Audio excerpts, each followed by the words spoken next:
Hello everyone, welcome back to another video. अब से पहले हमने ऑडिटिंग की जो सीरीज़ स्टार्ट की है उसमें हमने इसका मीनिंग, ऑब्जेक्टिव्स, इसकी हिस्ट्री, ये सब चीज़ों के बारे में पढ़ा था। आज का हमारा टॉपिक रहने वाला है ऑडिटिंग की एडवांटेज क्या क्या होने वाली है, कि ऑडिटिंग से हमें क्या क्या बेनिफिट होने वाले हैं अगर हम अपनी ऑर्गेनाइजेशन का ऑडिट करवाते हैं तब। देखिए, ऑडिटिंग के बेनिफिट को हम लोग अगर ब्रॉडली स्टडी करना चाहें तो हम दो पॉइंट ऑफ व्यू से स्टडी कर सकते हैं। इसमें से हमने पहला पॉइंट ऑफ व्यू लिया है जो कि है बिजनेस के पॉइंट ऑफ व्यू से, यानी कि हमारी ऑर्गेनाइजेशन को या फिर आप बात कहें कि मैनेजमेंट को क्या बेनिफिट हो सकता है।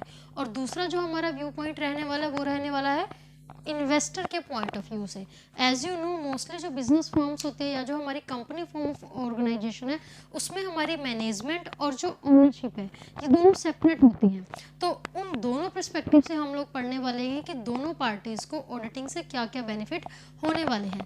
फर्स्ट हम स्टार्ट कर रहे हैं कि बिजनेस को इससे क्या क्या बेनिफिट होने वाला है। सबसे पहला और सबसे बेसिक सा जो आप बोल सकते हैं कि इसका जो बेनिफिट है वो क्या है कि ऑडिटिंग के थ्रू आप एरर और फ्रॉड को डिटेक्ट कर सकते हैं। तो हमारा फर्स्ट पॉइंट भी यही है that it is helpful in detection of error and fraud. देखिए, एरर और फ्रॉड क्या होते हैं, there is slightly difference between these two. Error वो है कि जो विदाउट इंटेंशन, बिना किसी सोचे समझ के या फिर गलती से जो हमने एंट्रीज गलत कर दी हैं, कोई लेज़र पोस्टिंग गलत कर दी है या प्रिंसिपल रिलेटेड कोई मिस्टेक हमसे हो गई है। और फ्रॉड है कि इनटेंशनली किया गया कोई भी ऐसा काम कि जिससे बुक्स ऑफ अकाउंट्स जो भी सिचुएशन प्रेजेंट करने वाली है, चाहे वो फाइनेंशियल पोजीशन की बात है या प्रॉफिट या लॉस है, उसमें कोई ना कोई मैनिपुलेशन आ जाए। तो एरर और फ्रॉड्स, इन दोनों तरह की चीज़ों का ही आप पता चला सकते हो ऑडिटिंग की हेल्प से, and it will be ultimately helpful for the business. क्योंकि जो बिजनेस आप कर रहे हो, जो मैनेजमेंट है, उसको अगर गलतियों का और एरर जो फ्रॉड्स अगर किसी ने किया है उसका पता चलेगा तो वो करेक्टिव एक्शंस ले सकते हैं। सेकंड हमारा पॉइंट रहने वाला है लोन फ्रॉम द बैंक। देखिए, कोई भी इंस्टीट्यूशन है, चाहे वो फाइनेंशियल इंस्टीट्यूशन है या फिर हमारे जो इंस्टीट्यूशन जो हमें लोन प्रोवाइड करा रहे हैं, उनमें बैंक्स होते हैं, अदर तरह के इंस्टीट्यूशंस होते हैं, वो लोग जब भी हमें लोन देंगे तो वो सिर्फ एक बात को ध्यान में रखते हैं, वेदर द पर्सन और the institution is able to repay that loan और नॉट। कि जब भी हम लोग किसी को लोन दे रहे हैं तो सामने वाला पर्सन हमें उस लोन की रीपेमेंट कर पाएगा या फिर नहीं कर पाएगा। देखिए, रीपेमेंट डिपेंड करती है कि सामने वाले पर्सन की अर्निंग कैपेसिटी कैसी है, राइट, वो कितना पैसा अर्न कर पा रहे हैं। अगर वो कुछ अर्न कर रहे हैं तभी वो अपने लोन की रीपेमेंट कर पाएंगे। अब ऑडिटिंग इसमें कैसे बेनिफिशियल है, ऑर्गेनाइजेशन कोई भी है, चाहे वो कंपनी फॉर्म ऑफ ऑर्गेनाइजेशन है या अदर फॉर्म ऑफ ऑर्गेनाइजेशन है, अगर ऑर्गेनाइजेशन अपनी पूरी की पूरी बुक्स ऑफ अकाउंट्स का ऑडिट करवाती है, इसका मतलब है कि वो एक एक्सटर्नल पर्सन से अपनी बुक्स ऑफ अकाउंट को एग्जामिन करा रहे हैं कि जो वो पोजीशन शो कर रहे हैं, चाहे वो फाइनेंशियल पोजीशन है इन टर्म्स ऑफ लाइबिलिटीज और एसेट्स, चाहे वो है प्रॉफिट या लॉस अकाउंट, उनमें जो भी पोजीशन दिखाई गई है वो बिल्कुल सही है और वो सच में इतना प्रॉफिट अर्न कर रहे हैं और उनकी एसेट्स और लाइबिलिटी उसी तरह से कंपनी की पूरी पोजीशन रिप्रेजेंट कर रही है। तो जो बैंक्स होंगे या जो फाइनेंशियल इंस्टीट्यूशंस होंगे जिन्होंने लोन प्रोवाइड करना है, उनको ये ईजिली बिलीव हो जाएगा कि ये जो इंस्टीट्यूशन है, ये जो कंपनी है, वो हमारे लोन की रीपेमेंट कर सकती है। And this is how auditing can helpful in getting the loan from the banks. उसके बाद हमारा जो पॉइंट आता है वो आता है बिल्ड रेपुटेशन। देखिए, रेपुटेशन की बात कहाँ से आती है, या जो हम बात करें कि गुडविल कैसे बिल्ड होती है ऑडिटिंग से। ऑडिटिंग आपके बुक्स ऑफ अकाउंट्स को ऑथेंटिकेट कर रही है। ऑडिटिंग आपके बुक्स ऑफ अकाउंट का एग्जामिनेशन करने के बाद आपको एक प्रूफ दे रही है, एक सर्टिफिकेट दे रही है कि आपने जो काम किया है वो सही है, एज पर प्रिंसिपल है, आपने सभी लॉज को फॉलो किया। तो कोई भी ऑर्गेनाइजेशन जो अपने काम को लॉ के अकॉर्डिंग कर रही है, अपने जितना भी काम कर रही है वो बेसिक प्रिंसिपल्स को फॉलो करते हुए कर रही है, उसमें कोई मैनिपुलेशन नहीं कर रही, तो ऑब्वियस सी बात है किसी भी इंस्टीट्यूशन की जो रेपुटेशन है in the eyes of public या फिर जो उसके साथ डायरेक्टली और इनडायरेक्टली जो भी पार्टी एसोसिएटेड है वो उनके ऊपर फेथ करेंगे, और जब इंस्टीट्यूशन के ऊपर फेथ होगा तो ऑब्वियस सी बात है उसकी रेपुटेशन धीरे धीरे बिल्ड होती रहेगी। इसके बाद हमारा नेक्स्ट पॉइंट आता है that is proper valuation of asset.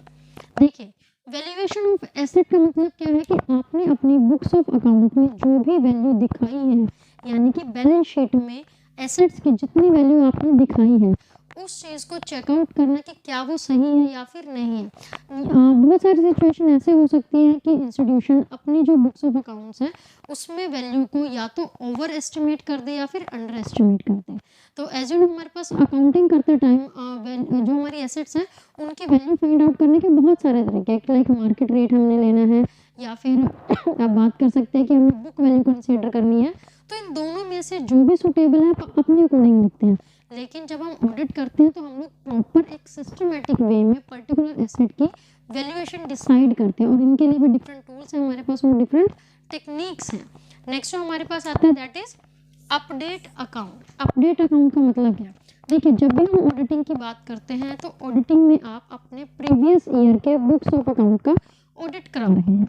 अगर आपने अपने बुक्स ऑफ अकाउंट को प्रीवियस टाइम पीरियड में मेंटेन ही नहीं किया है तो आप उनका ऑडिट भी नहीं करा पाओगे। It means if you want to get audit done by an auditor तो आपको अपने प्रीवियस ईयर के बुक्स ऑफ अकाउंट्स को प्रॉपरली मेंटेन करके रखना पड़ेगा और उनको अपडेटेड फॉर्म में रखना पड़ेगा।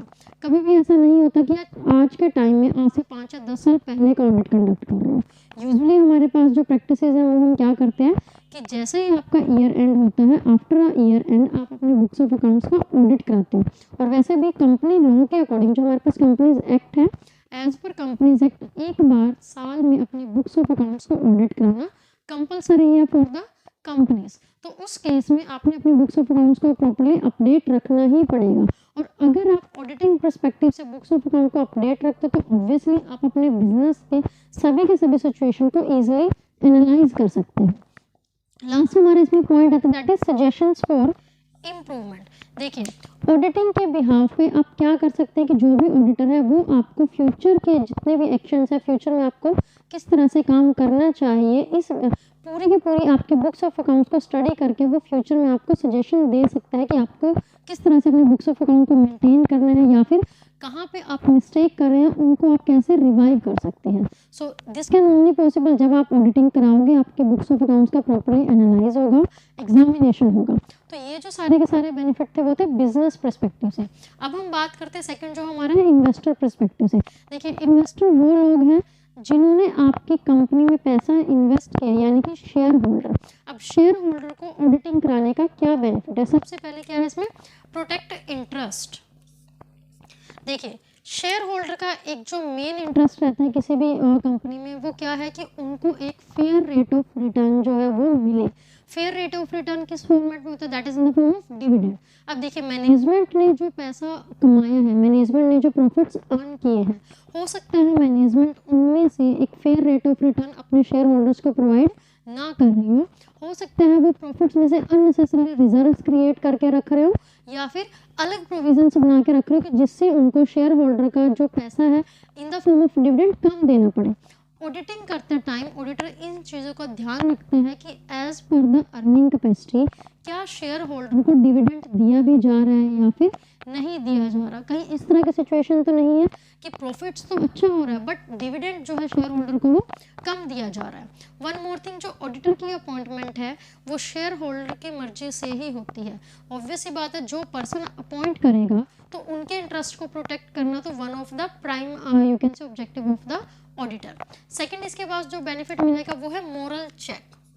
देखिए, मोरल चेक का मतलब होता है कि आपके अगर ये पहले से आपको ये पता हो कि आपका किया गया काम कोई और पर्सन चेक करने वाला है, कोई और पर्सन एग्जामिन करने वाला है, तो ऑब्वियस सी बात है आप अपने काम को थोड़ा सा और ध्यान से करोगे। जब आप अपने काम को ध्यान से करोगे तो this will be helpful for the overall organisation. अब देखिए, यहाँ पे इन्वेस्टर को क्या बेनिफिट मिलने वाला है। इन्वेस्टर को पता है कि कोई एक पर्सन उनके बिहाफ पे मैनेजमेंट के सारे काम को एनालाइज करने वाला है, मैनेजमेंट के सारे काम को एग्जामिन करने वाला है, तो मैनेजमेंट अपने काम को बेटर वे में परफॉर्म करने की ट्राई करेगी। नेक्स्ट इसके बाद जो हमारे पास बेनिफिट होगा वो होगा वैल्यूएशन ऑफ इन्वेस्टमेंट। अब देखिए, यहाँ पे वैल्यूएशन ऑफ इन्वेस्टमेंट का मतलब क्या है। इन्वेस्टर्स ने जितना पैसा एक फर्म में लगाया है, एक कंपनी में इन्वेस्ट किया है, जब भी ऑडिटर उस कंपनी की पूरी एसेट्स, लायबिलिटी और उसके फाइनेंशियल स्टेटमेंट्स और जो अदर अकाउंट्स हैं उनको एनालाइज करता है तो वो देखता है कि यहाँ पे इन्वेस्टमेंट कितनी होनी चाहिए, अर्निंग कैपेसिटी कितनी है, based on that proper valuation रखी जाती है। अब जहाँ पे आपके पास टोटल वैल्यूएशन आ जाती है किसी भी कंसर्न की, तो आप उस बेस पे देख सकते हैं कि एक पर्टिकुलर इन्वेस्टर जिसने एक अमाउंट पे किया है या एक अमाउंट जो इन्वेस्ट किया है, क्या उसको उस इन्वेस्टमेंट के अकॉर्डिंग रिटर्न्स दिए भी जा रहे हैं या फिर नहीं दिए जा रहे हैं। नेक्स्ट पॉइंट हमारे पास आता है सेटलमेंट ऑफ क्लेम्स। अब देखिए सेटलमेंट ऑफ क्लेम का मतलब क्या है। इन सम केसेस ऐसा होता है कि जो मैनेजमेंट है वो डिनाई करे कि हमारे पास प्रॉफिट नहीं है या हमारे पास इतनी अर्निंग नहीं है कि हम अपने शेयर होल्डर को रिटर्न्स कर पाए, तो उस केस में ऑडिटर की जो रिपोर्ट है that can be a proof कि आपकी अर्निंग है या नहीं है, या जो आप सिचुएशन प्रेजेंट करना चाह रहे हो in front of share holder क्या वो सच में है या फिर नहीं है। Some time it might happen कि अगर कोई डिस्प्यूट हो जाए between the management and the share holder, तो जो ऑडिटर की रिपोर्ट होगी that can be you can say use as a evidence also. Next हमारा पॉइंट यही है कि जो हमारे शेयर होल्डर की रिपोर्ट है इसको आप एविडेंस के फॉर्म में भी यूज कर सकते हो। देखिए अब हो सकता है आपकी जो ऑर्गेनाइजेशन है उसमें जो मैनेजमेंट ने बुक्स ऑफ अकाउंट प्रेजेंट किए हैं वो ये शो कर रहे होंगे कि इस ऑर्गेनाइजेशन को कोई भी बेनिफिट नहीं हो रहा, कोई प्रॉफिट ये अर्न नहीं कर रही, लेकिन जब ऑडिटर ने सेम बुक्स ऑफ अकाउंट को एनालाइज किया तो उसको पता चलता है कि इनमें कोई फ्रॉड किया गया है, जबकि रियल में जो ऑर्गेनाइजेशन है वो अर्निंग कैपेसिटी अच्छी में रन हो रही है। तो इस केस में जो ऑडिटर की अनसेटिस्फैक्टरी रिपोर्ट होगी वो मैनेजमेंट के अगेंस्ट एज ए एविडेंस काम करेगी इन द कोर्ट। तो यहाँ पे जो ऑडिटर की अनसेटिस्फैक्टरी रिपोर्ट है वो इन्वेस्टर के बेनिफिट के लिए होगी कि अगर इन्वेस्टर्स ने उसको एज एविडेंस यूज़ करना है दे कैन यूज़ इट। अब ये नेगेटिव वे में था, इसको पॉजिटिव तरीके से भी यूटिलाइज किया जा सकता है कि आपकी जो सेटिस्फैक्टरी रिपोर्ट है वो फ्यूचर में जितनी आपने इन्वेस्टमेंट करनी है उन बेसिस पे आप ये डिसाइड कर सकते हो। नेक्स्ट जो हमारा पॉइंट है that is facilitate calculation of purchase consideration. देखिए परचेज कंसिडरेशन क्या होता है कि जब एक जो इंस्टीट्यूशन है, जब एक ऑर्गेनाइजेशन अपनी पूरी की पूरी एसेट्स और लाइबिलिटीज किसी और ऑर्गेनाइजेशन को ट्रांसफर करना चाहे, यानी कि वो बेचना चाहे अपने पूरे के पूरे कंपनी को, तो इस केस में परचेज कंसिडरेशन क्या होगा कि जितना अमाउंट सेकेंड कंपनी को पे किया जाता है। अब देखिए ये कैसे डिसाइड होता है, जब हम लोग ऑडिटिंग करते हैं तो हम अपनी प्रॉपर एसेट्स और लाइबिलिटीज़ की वैल्यूएशन करते हैं। एसेट्स और लाइबिलिटी की वैल्यूएशन के बेस पे ही किसी भी कंसर्न की टोटल वैल्यू डिसाइड होती है। तो उस केस में ऑडिटिंग से ऑब्वियसली एग्जामिनेशन प्रोसेस है, एनालिसिस की प्रोसेस है, तो यहाँ पे आप एग्जैक्टली आप देख सकते हो कि कितना परचेज कंसिडरेशन बनता है। ये बेनिफिट थे हमारे पास बिजनेस पॉइंट ऑफ व्यू से और इन्वेस्टर पॉइंट ऑफ व्यू से। इसके अलावा आप एक थर्ड ले सकते हो जिसमें आप ले सकते हो अदर्स का पॉइंट।